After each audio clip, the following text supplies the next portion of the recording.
So Nick Carter is suing and got a huge win over what he says are false allegations. Now, there was a hearing, and I want to play you this. He's suing his accuser. He's suing their father for statements that they made in public. The huge win, yeah, this carries forward. I mean, that is rare to see. Hey there, by the way, let's get started on this. I want to start with a reminder of why we're here, and then go into how this case should be viewed in the context of the anti-SLAPP motion. We're here because Nicholas Carter is a very public figure, and he is suing Melissa Schumann and her father Jerome Schumann for defamation and other torts based on things that they have publicly said about Mr. Carter.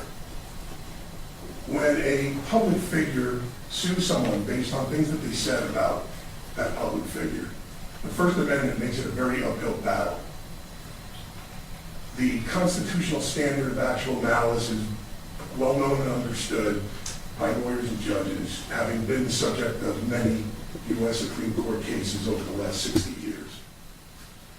To recover for defamation or other torts based on speech, a public figure must show constitutional actual malice, which means that the public figure must prove by clear and convincing evidence what was in the mind of the speaker, that the speaker knew that what he or she was saying was false, or knew that it was probably false and said it anyway.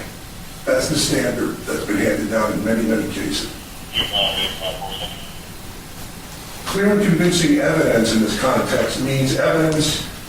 I'm just reading from cases that are cited in our papers. Clear and convincing, I'm not making this up in other words. Clear and convincing evidence means evidence that is so clear and strong as to leave no substantial doubt. As the courts have said, it must be so strong as to command the unhesitating assent of every reasonable mind. That's the burden to win. I'm not going to anti-SLAPP yet, but that's the ultimate burden for a public figure to win a defamation case. So, in other words, if this case were to go to trial, Mr. Carter would have to prove that no reasonable person could think, even for a minute, that Melissa Schumann is being truthful and that her father, Jerome Schumann, is being truthful. That's the ultimate standard in this case. And now I want to turn to the anti-SLAPP motion. As the court is aware, there are two prongs to the anti-SLAPP analysis. In the first prong, the moving party needs to establish that the challenged statements that they are alleged to have made were made in good faith on a matter of public concern in a public way. And Ms. Schumann and Mr. Schumann easily met that in this case.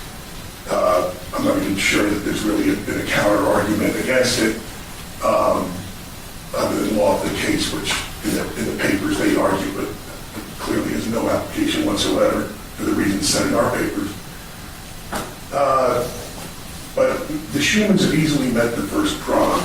They submitted declarations under penalty of perjury in which they explained in a lot of detail why they believed that the statements that they made were true and that they still believe those statements are true as of today. With regard to Melissa Schumann, according to her declaration, I'm not going to read the whole thing, obviously, but she states that Mr. Carter gave a minor, she was underage for alcohol consumption, gave her alcoholic drinks, and then sexually assaulted her in 2 bathrooms in his place before taking her to his bed and taking her virginity against her will. That's stated by her under penalty of perjury in her declaration with detail. Ms. Schumann told her friend, according to this is all from the declaration, Ms. Schumann told her friend Rachel and Rachel's mother, as well as Melissa's own family and her manager. And then Melissa Schumann started seeing a therapist and told the therapist what had happened, that she had been sexually assaulted by Nicholas Carter. All of those statements were back in 2003, and there were declarations supplied by three of those people corroborating that that happened. One is Mr. Schumann, and another is the therapist, Ms. Anderson, and another is Rachel Green, who also tells the same story about what happened and knowing about this in 2003. 14 years before Melissa Schumann went public with this in 2017, she told those people that. Now, Mr. Carter in this case is accusing the Schumans of an extortion plot, that this is a recent fabrication to try to hold him up for money, is more or less what he's saying.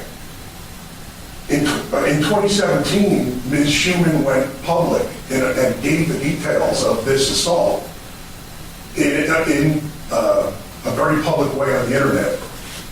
There's not even an allegation or an assertion by the other side that Ms. Schumann or Mr. Schumann ever contacted Mr. Carter in advance of that and said, we're going to go public with this if you don't do something for us, which sounds like an extortion plot. There's no evidence that any such thing ever happened. They're just to put it in perspective, the allegation is that the plot happened years after they went public with the information. In 2017, which is 14 years after they actually discussed the information about the assault. So, in their declarations, Melissa Schumann and Jerome Schumann both also gave detailed explanations as to why they believe other women who have accused Mr. Carter of sexual assaults and in past police reports and things of that nature. So, having met the burden to show that they were being truthful, they got under penalty of perjury and explained all of that, the burden shifts to Mr. Carter to demonstrate with prima facie evidence a probability of prevailing on the claims. And that's a direct quote from the statute. Prima facie evidence of probability of prevailing. And, of course, that's section 41.660. In section 41.665, the Nevada legislature expressly defined that burden to be identical to the burden that is required under California's anti-SLAPP statute as of June 2015. And that statute hasn't changed in any material way before or after that in this regard.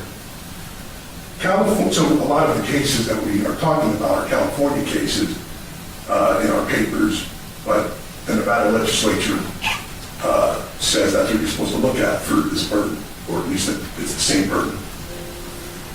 So California's anti-SLAPP burden is the same. It's to show a prima facie case that, if believed, could support a jury verdict at trial. And there's lots of cases we cite, and I can cite cases to the court, but they're the same cases we've already cited in our papers. Mr. Carter has the burden to show that he has admissible evidence, or will have it at trial, that, if believed, would be sufficient for him to win. So for anti-SLAPP, you don't weigh the credibility of the two sides on the second prong. There is a burden that Mr. Carter has to come in with evidence that, if credited, despite any, to suspend disbelief, but that's what the court's required to do. I think the statute's clear on that. Right. And so he has to be able to win. To win, he needs to prove by clear and convincing evidence actual malice under the Constitution. And while he is allowed to rely on inferences from circumstantial evidence that he presents, the issue is whether the inference, and this is from a case, Christian Research Institute that we cited, the issue is whether the inference is sufficiently strong to command the unhesitating assent of every reasonable mind. So let's look at the evidence. First, Mr. Carter did not deny the unconsented sexual contact in the two bathrooms that Ms. Schumann told about in her declaration and in her public statements. And in her declaration, she declared under penalty of perjury that he pulled off her pants in a bathroom over her objection and orally copulated her. I'm not saying that in this hearing. I've read everything. Because... I know you need to make a record, but you don't have to be really explicit. No, I read every page of everything. I understand, Your Honor. I'm limiting that. I just wanted to make a point with it.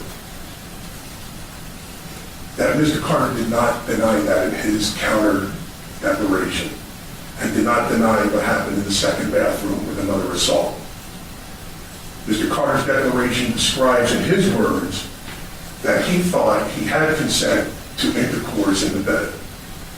Neither Mr. Carter's declaration nor any other proffered evidence constitutes proof, let alone proof that is so strong that every reasonable person would immediately agree with that Ms. Schumann does not believe what she said in her declaration. And the same, obviously, with Mr. Schumann. They've not put forth evidence that proves that Mr. Schumann does not believe what he said, and they have not put forth evidence that proves it by clear, convincing evidence such that no one would ever doubt it for a minute. What Mr. Carter's evidence shows at most, at the very most, is a difference of opinion about whether the sexual contact he admittedly had with Ms. Schumann was with or without consent in the mind of Ms. Schumann. So, because the burden shifted, and for the reasons I just stated, Mr. Carter, he threw a lot against the wall. He has 92 pieces of evidence that he proffers. But a lot of them are hearsay. There was something where they replied, I guess I should address it since we haven't had a chance to do it in the papers yet, but You did have an evidentiary objection. I wondered if you would address that now, or if you intend to wait until the reply. I'm not going to address it now. I mean, the case law is, and including the cases that they cited in their response to the objections, the Sweetwater case of the California Supreme Court and the Sanchez versus Bezos case, which is a 2022 case, just from last year.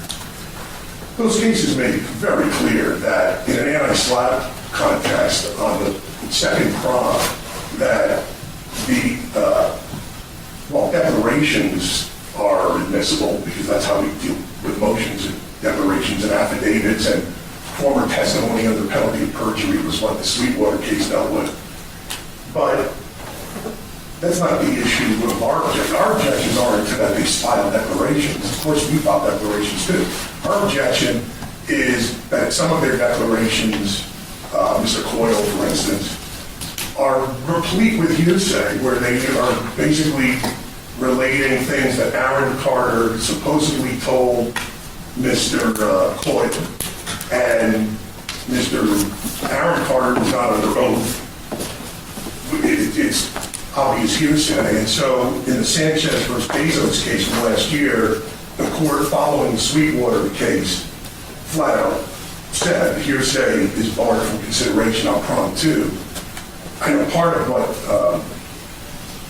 Mr. Carter's position is that this is not the trial, so we shouldn't even be objecting to evidence. But if one looks at the Sweetwater case, which they're actually citing, the last paragraph of that case flat out talks about objecting in the anti-SLAPP motion, and that in the face of such an objection, the court should not consider evidence that will not be admitted at trial, such as hearsay.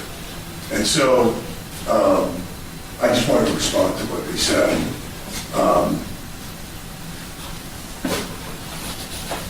I'll save any further remarks to respond to what they said. Thank you.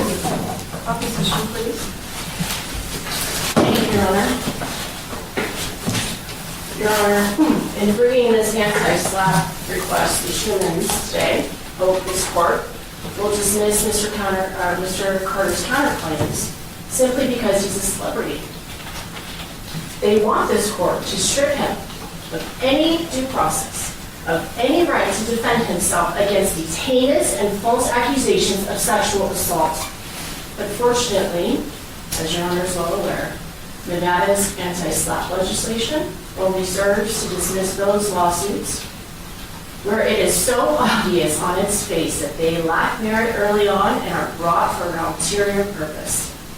This court has already properly found that Mr. Carter's counterclaim was not brought to harass or intimidate, and each of his compulsory counterclaims sets forth a viable cause of action under Nevada law. That's the law of the case. Importantly, the counterclaim is the product of Mr. Carter finally being able to defend himself, stand up for himself, after struggling alone in silence for years. His counterclaims expose the truth, and in reality, it exposes the dark side of fandom. Sadly, the counterclaim also reveals how the Schumans preyed on the vulnerable and deteriorating Aaron Carter. They manipulated him. They used him, all to extort and defame his brother. Now, Mr. Greenberg talks about the two-prong analysis. He says, we don't disagree with the standard for the first prong, but he admits that for the sexual assault statements, they have to show by preponderance of the evidence that they were good faith communications that are truthful or made without knowledge of the falsity. The only evidence they produce on this point are their own clients' self-serving declarations and two other declarations, as he mentioned, Ms. Schuman's therapist and her friend, Rachel Green. Both witnesses merely parrot what she told them. Neither one has first-hand knowledge of the supposed alleged sexual assault. So at this stage, Schumann's reliance solely on their beliefs is inadequate, especially given the mountain of contradictory evidence that we have in the record. Specifically, 92 exhibits, approximately 20 affidavits, proving that Mr. Carter did not sexually assault Melissa Schumann or Shannon Booth, that this is all an extortive conspiracy. Mr. Carter's testimony alone, I disagree with Mr. Greenberg. He specifically contradicts what Ms. Schumann has put in her declaration. Everything was consensual. And he contradicts all of her beliefs. That should be enough. But fortunately, others have come forward, like Tony Bass, who was present that very evening, and he testifies that Melissa Schumann was not sexually assaulted. Why? Because he was lying on the floor, away, 3 feet away from her, with her friend Rachel Green when she says this happened. 15 years later, knowing full well that Tony Bass has had a falling out with Nick Carter, she tries to recruit him. She goes so far to even name drop a highly influential, well-known person from their childhood, meaning Nick and Tony's childhood community, which Tony felt and testified was pure manipulation and attempt to coerce him. He refuses to do it, and he specifically testifies that he was, quote, totally shocked and blindsided by her sexual assault claims. Your Honor, even the Schumann's own evidence that they have submitted to this court contradicts her own story. Rachel Green was her best friend and roommate at the time. She testifies that when they left Nick Carter's apartment the next morning, quote, I thought everything was fine. Even in Melissa Schumann's November 2nd, 2017 blog, she admits that Rachel got in the car the next morning, turned on the ignition, and explained, that was so much fun, huh? So, Melissa Schumann is claiming to have been violently and repeatedly raped in one bathroom, then another bathroom, and then in the bedroom of a small apartment, and all through the night, and all through the next morning. Her best friend, who was there in close proximity, has no idea? How can that be, Judge? It's because it never happened. On top of that, Melissa Schumann's very own documented actions in the public forum confirm that her tall tale is a moving target, ever changing, ever evolving, but always untrue. To justify their outrageous online defamatory conduct that includes comparing Nick Carter to the likes of Harvey Weinstein, they rely on police reports and fabricated stories of sexual assault from other women. Not only do they lack any first-hand knowledge of these events, but in all of those cases, every single one, law enforcement investigated and did not prosecute. And Your Honor should know that in one of those cases, law enforcement actually determined that the accuser should be charged criminally, who now has a criminal record of filing false police reports. Regardless, relying on this type of evidence does not satisfy their burden, proving their statements were made in good faith, that they blasted all over the internet and in the media. Even if the court finds otherwise for the first prong, this counterclaim has already survived anti-SLAPP scrutiny. The only difference today is that Mr. Carter has provided this court with more evidence of the conspiracy. Your Honor, it sounds like listening to counsel argue that it's almost as if we're at two different hearings today. The Schumans want this court to issue rulings as if we were a trial, which, don't get me wrong, we look forward to that, and we welcome that with open arms. But today we're here on what their actual request is, and that is dismissal under the SLAPP Act. Just because Mr. Carter is a celebrity, they urge this court to impose immediately a higher burden of clear and convincing evidence. The court can bear that in mind, that's what the cases say, but it doesn't supplant the prima facie standard actually codified by our legislature. And either way, we have more than satisfied either standard, even at this preliminary, pre-discovery stage. As this court is aware, it is extremely rare to have direct evidence of a conspiracy. Now, Mr. Greenberg said we just provided circumstantial evidence. That's not the case. Shane Coyle testified that he actually entered into an agreement with the Schumans and Aaron Carter where they would publicly paint Nick Carter as a sexual predator and share in all the money realized from destroying his image. But soon, Shane Coyle discovered that Melissa Schuman was lying about being raped by Mr. Carter. And Shane Coyle also discovered that her father, Jerry Schuman, knew she was lying about it, but they don't care. They just wanted to get rich off their lies. And it's extremely telling that the Schumans do not even address Shane Coyle's testimony about their conspiracy. And they certainly don't deny it. Instead, they just attack his character and provide this court with video clips doctored to try to fit their narrative. Well, it's a good thing that the internet lasts forever, because in early 2020, Shane Coyle publicly outed the Schumans and Aaron Carter's conspiracy aimed to extort Mr. Carter, which occurred way before this lawsuit. And Aaron Carter himself publicly exposed the Schumans and Shannon Bruce's lies on social media before he unfortunately passed. Your Honor, falsely accusing someone of a crime like sexual assault is inherently malicious. Actual malice is presumed. That's why our laws, Nevada law, recognizes it as a defamation per se tort. But again, we're here on anti-SLAPP. This is not trial, not yet. So as before, with the amount of evidence Mr. Carter has provided, the counterclaim not only satisfies the minimal merit standard, but also the substantial merit prong. Now, to be clear, today is a question about whether the counterclaim is a meritless SLAPP suit. It's not. Not with this much in factual dispute, not with how detailed the counterclaim is, and not with this extensive evidentiary record before discovery has been opened. To address the admissibility of evidence, that Sweetwater case is still good law in California, 2019.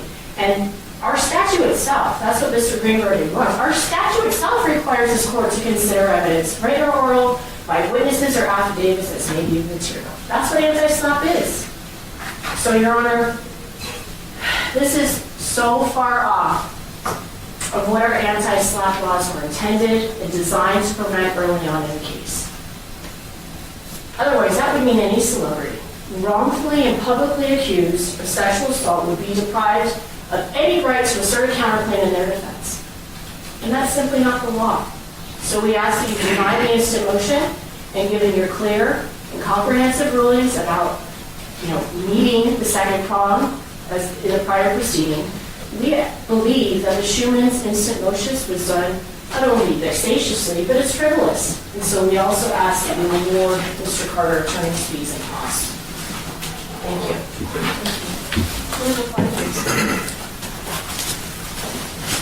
Thank you, Your Honor. I did not hear counsel say that, or suggest that Mr. Carter had proven so that any reasonable mind would immediately agree with his point of view based on the declaration of Shane Coyle, the fact that, and the other declarations that they submitted.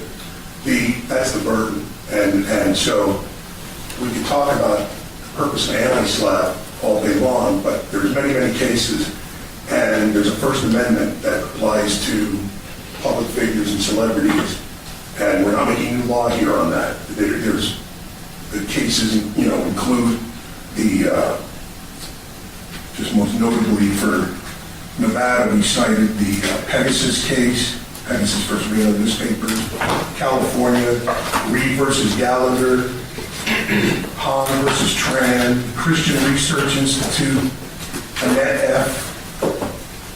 They're all on point. In the Annette F. case, somebody accused their domestic partner of being convicted of something, and the court said, well, they got like a TRO, so it's close enough for purposes of constitutional malice. In other words, I heard a complaint that supposedly by the standard that we're holding Mr. Carter to, that no celebrity can ever bring a defamation case and get by an anti-SLAPP motion. That's not true. In fact, it didn't happen in this case when there was an anti-SLAPP motion, and the counter-defendant did not win the motion. But that's a very different case, because in that case, and in other cases where celebrities have prevailed, there's something demonstrably, that they raise that if believed demonstrably means that it didn't happen, such as, I wasn't there. I never was in the same room with this person. If that, if believed, would be clear and convincing evidence that anyone would agree if they believed that the person wasn't there.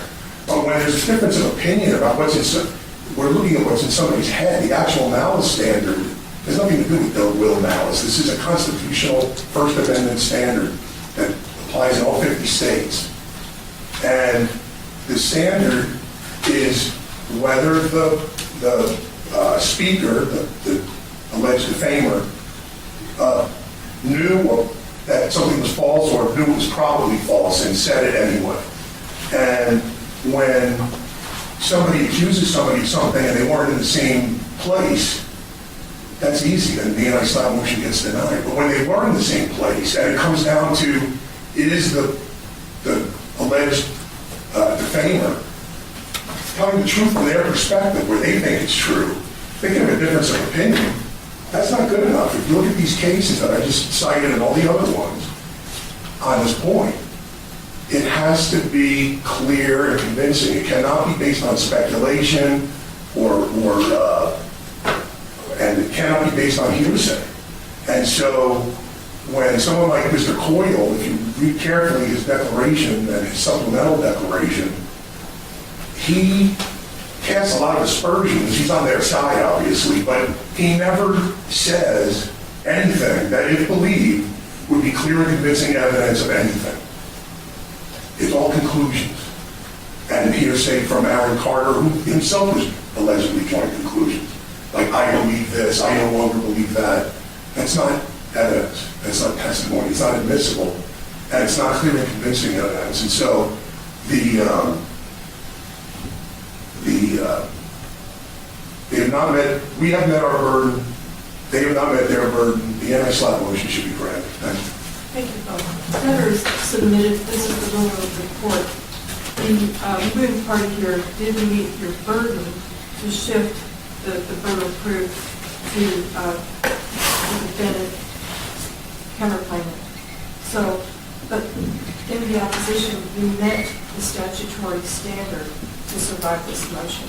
So the motion will be denied.